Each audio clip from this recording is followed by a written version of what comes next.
But welcome everybody. My name is Becky Givan. I'm General Vice President of your union, the AAUP-AFT. Thank you for being here. I know for me at least is a busy time prepping for the start of classes. I think your numbers here demonstrate how important this issue is and how important our pay equity program is. So thank you for being here. Thank you for taking the time.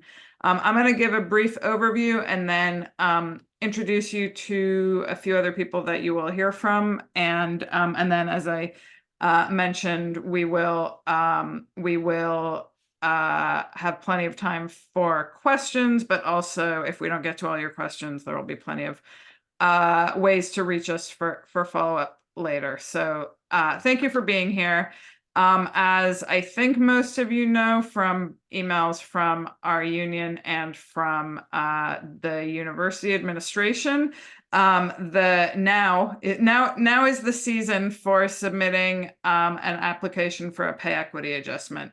I'm going to give a brief overview of what the pay equity program is, and then I'm going to hand over to BJ Walker, who's going to talk a little bit more about the specifics of how the process works. And then we will hear from Cindy Daniels, who's celebrating her birthday today, and Dana Britton, who are our faculty co-directors of the pay equity program. They're going to walk us through some of the key things to focus on and keep in mind as you prepare your application. And Dana will give a bit of an overview of what we've seen through the now several years of this program being in existence, and then we'll move into questions. So that's how we'll proceed. I will just say a few things. The pay equity program was negotiated in the contract that was negotiated in 2019. I see David Hughes here. He chaired that bargaining round. This was a really path-breaking program. We had proposed more wholesale adjustments. So if you're in a category such as a Camden faculty member that is completely structurally underpaid, you would get an across-the-board adjustment to address that. The university administration did not like that, and so this is where we ended with an individualized process, which I think has made the administration and often us tear our hair out. But it's a process we have, and I'll say a few key points about it, and then you'll hear a lot more. If everybody could please mute themselves. And it's a process which we, through various things, including major grievances, a lawsuit using New Jersey's Equal Pay Act, and then the bargaining round that settled in 2023, we have made changes and we think improvements to the process, but I want to be completely open that it's by no means perfect. We're still, those of you that are in Camden know, and I hope those of you that are in Newark and New Brunswick also know, that Camden faculty are still not getting what they should be getting from this program. We now have clear contract language that says you cannot use the campus that someone works on essentially to suppress their salary, and that's still going on, and we will, keep fighting to keep the administration to their contractual commitments, and we have various processes ongoing with that. I will say, however,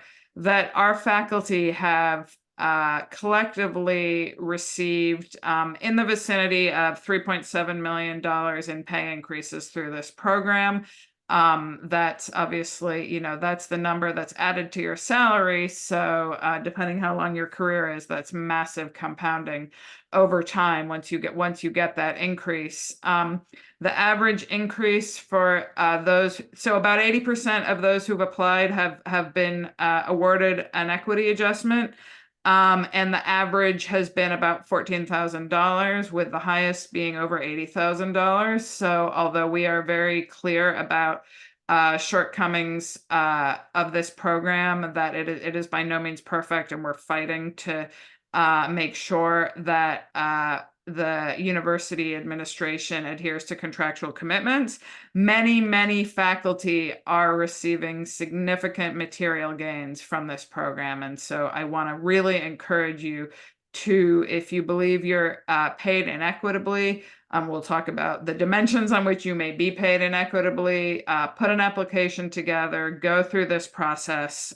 It is a slow process. You'll put in your applications before the end of February. It will take over a year to have a final outcome, although that increase will be retroactive to the time of application. But I do want to encourage you. You may have heard from colleagues about frustrations. It certainly is too slow. It takes too long, and Camden faculty in particular are not getting the outcome that they should be getting, but it is still worthwhile, and you have the potential to receive an equity adjustment that can be, I would say, quite consequential. So with that said, I do want to actually speak to merit pay, which was asked in the chat. Just as a reminder, most of you, I'm thinking maybe everybody here is eligible for a merit pay increase this year. That portal is open. You should be uploading your materials now. You should have received a reminder on that.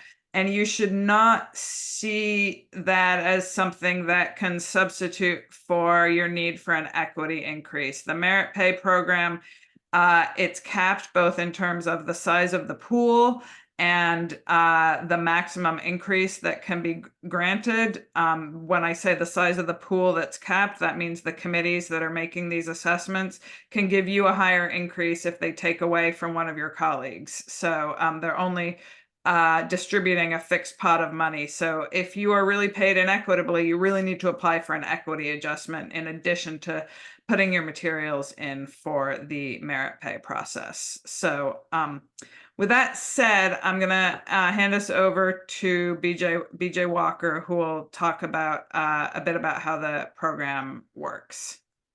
Thanks, Becky. So we're starting a new cycle. We're hopeful that this next cycle with new applications from the period January 1 to February 28th, 29th, because it's a leap year, at least the administration has said they will accept applications up until February 29th. So there's a new online system, and I think Cindy and Dana are going to talk more about that, as well as kind of the guidelines for submitting an application. Resources from the union include providing needed salary information, and Cindy and Dana have been the resource for faculty to prepare their applications, identify appropriate comparators, and just provide general guidance. So I'm going to do a very quick kind of overview of the steps and the timelines associated with that step. So you'll submit the application through the university's website, which has information. I really urge you to check the union's website. I think we may have that in the chat. That's our collection of resources that will be helpful to you. The university's website is where the program application starts, and all of the guidance from ULR is there. And I think we'll go through those steps, but the first step is to submit an application for review. Once you do that, your dean reviews the application, and that's going to happen. And you'll get a copy of the review after the dean finishes, and that's going to be around April 11th. You have an opportunity in the program to write a response to that review, and the program sets out specific timelines. And as Becky said, this is not a short process, right? So going through the timeline, it's going to be over a year before you get the final decision. You can write a response to the dean's review of your application. The dean may, if you do write a response, the dean replies to that response. That's on or around May 23rd. University Compensation Services, which is the HR department that reviews applications, analyzes your case. That happens, that they have a lot of time to do this. That happens in October. You can write a response to the UCS analysis. The UCS analysis includes a regression analysis indicator if the analysis was applied, and Dana may touch on that. If you disagree with the dean's or the UCS analysis of your application for a salary equity adjustment, you can send comments to the chancellor. And your case then will be reviewed by a salary equity review committee. This is jointly appointed by the union and the administration, and the salary equity review committee's role is to provide guidance to the chancellor. So they will review the record of your application and the dean's response and UCS's analysis. The CIRC then sends their comments to the chancellor, and that happens in January. The chancellor then issues a decision around mid-March, and that decision can be appealed. So if you disagree with the chancellor's decision, you can appeal it to the executive vice president for academic affairs. The EVPAA will either sustain or deny the appeal. If it's sustained, the packet's remanded back to the chancellor. So the chancellor has final say on the equity applications. And as Becky mentioned, any adjustment that's awarded is retroactive to the date of application, which again is now February 29th. So that's the quick review. Thanks. I think Cindy and Dana will take over now, and we'll hear from both of them. So, and we're gonna show you where to get instructions on uploading your application as well. Okay. Hi, I'm Cynthia Daniels. I'm a faculty in the political science department, and Dana and I have been co-directors of the faculty equity program since the very beginning. So we have looked at over 300 cases and sort of helped people through. So there's an online system that you're going to have to, work with to drop your application in to the university, right? But before you do that, there's a document that we want you to prepare in advance of opening up and dropping stuff into the online system. We have what we call our suggested model guidelines for faculty equity applications. All this can be found on the union's website. So, it's not that one. Okay, we're just going to share our screen for a second, for a few minutes, just to give you, not to walk you through all this, but just to give you a sense of the kinds of things you're going to have to prepare. So this is up. It's up. Okay. There are basically two big pieces to your application. You'll need to create a narrative or a factual statement detailing the reasons why you're putting that request in. And we tried to give you a structure. You want to prepare this document in advance. Okay. So a factual statement of why you believe your salary is inconsistent with your record of accomplishments. So you briefly summarize your record across all the, the relevant categories, sort of the same categories you would use in any promotion case in your school or department. The most important thing you're going to do, though, is you're going to select comparators. And in this case, you've got to select those faculty comparators who you believe have similar records of service or similar or fewer accomplishments, and that can be in your scholarship, your teaching, your service to the university, sort of the three big categories. So you're going to look for faculty you think are being paid more than you, with either similar or fewer accomplishments than yours. And then you're going to have to do, and we sort of give you an example, the kind of table that you can construct. Where the data come from? Yes, the data for that will be, if you have a good sense of who your faculty comparators should be, someone at the same rank in your department, with similar records of accomplishment, then Dana and I can give you the salary numbers for individual comparators. Great. Do not go to Asbury Park Press. No. The union gets accurate salary data every pay period. Every pay period, what we have is accurate data to date, right? And it's important for you to know at the date at which you submit your application, everything is sort of frozen. Your salary, it's a comparison based on the date of your application. So it's got to be accurate, okay? And then you've got to go through a process of summarizing your accomplishments relative to your comparators. Whatever those measures you think would be most important, you know.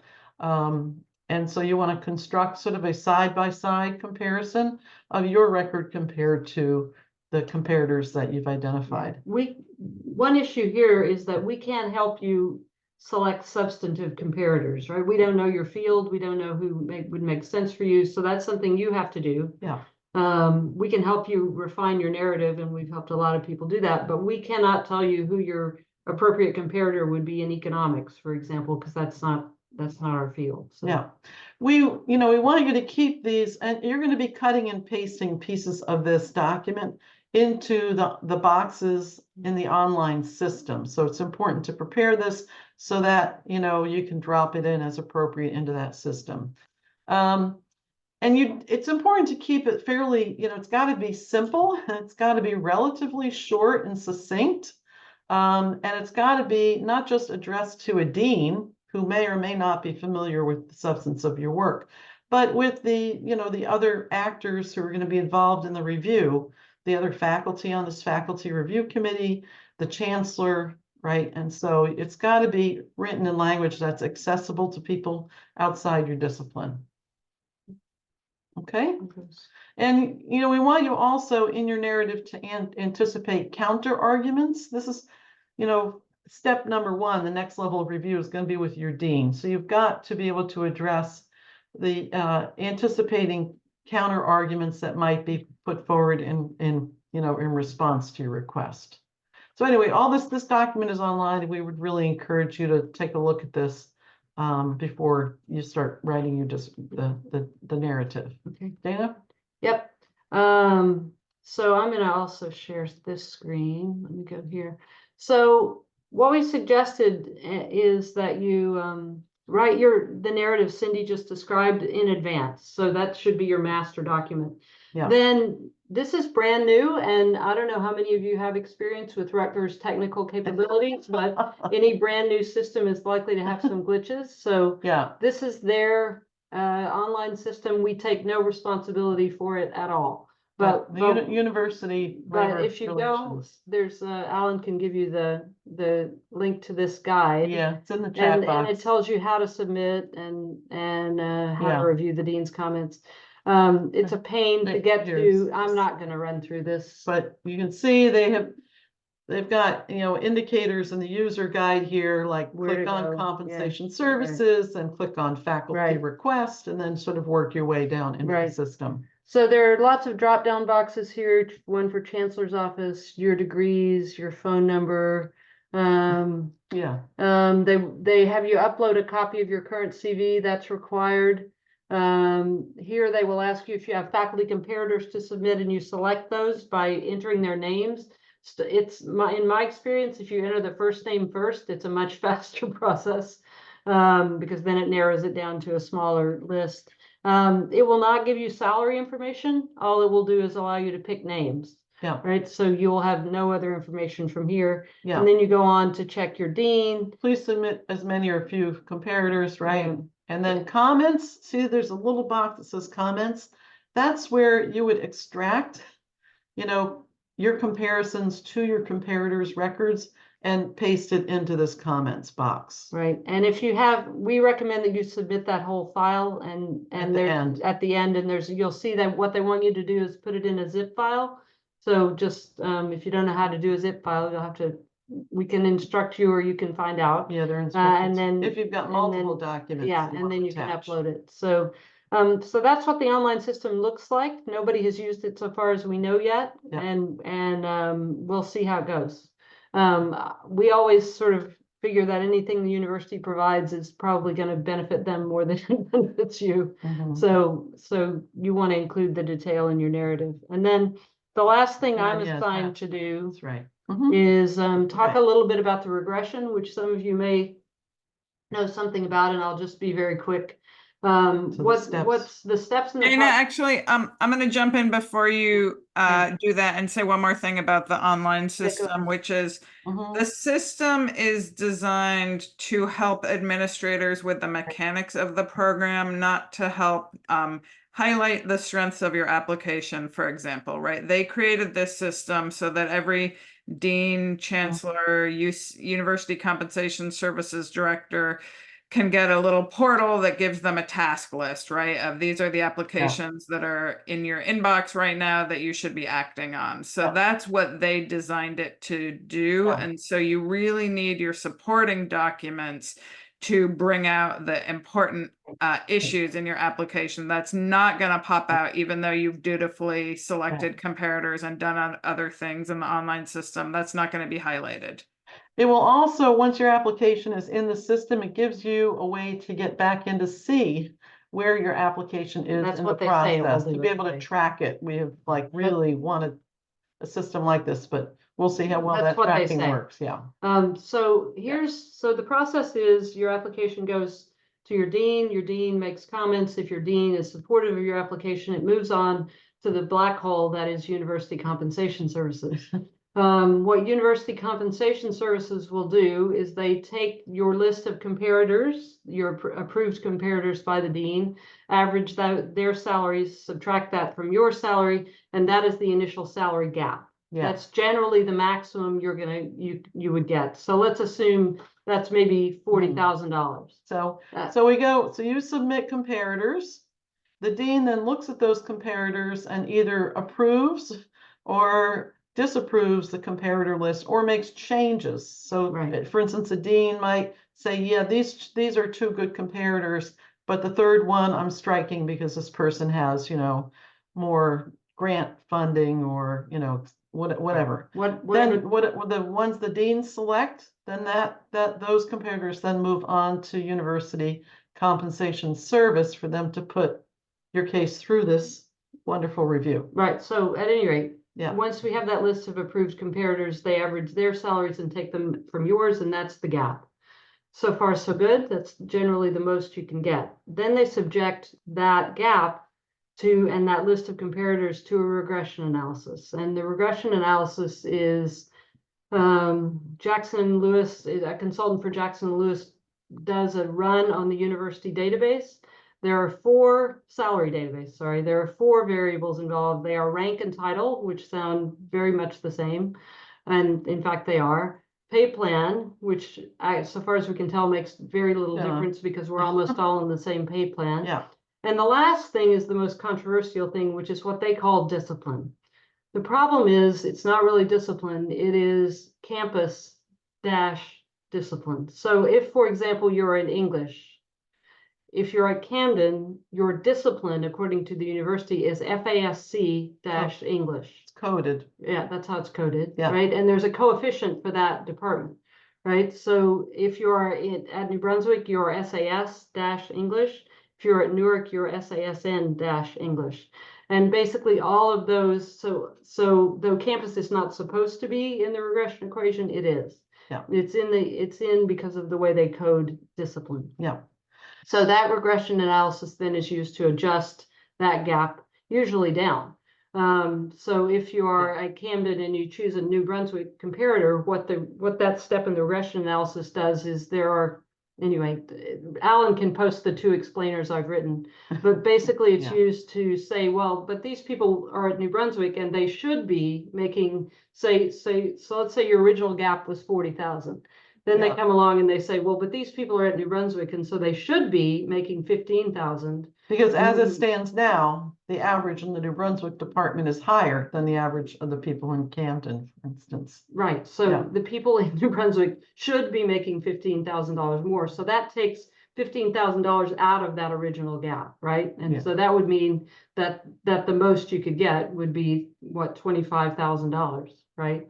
Yeah. And so that's what the regression does. We know how it works. We don't support it, but we do know how it works. And the union is challenging it, has grievances in process right now to try to remove that the way that discipline cluster is used in this regression analysis. It is Yeah. one reason why you should not include colleagues in your among your comparators who are not at your same rank. So let's say what we had originally is that people were associate professors and they were saying, but look, here's this assistant professor who makes almost what I do.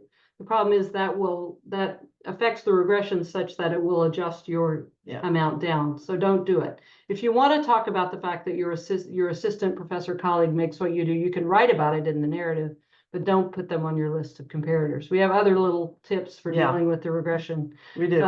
But anyway, so then the regression happens, they suggest an amount, and then that goes forward from there. You can then, as BJ was saying, reply with comments, and there's a whole appeals process. But I just wanted to tell you how that worked. So, Okay. so that's what we have. Becky, back to you.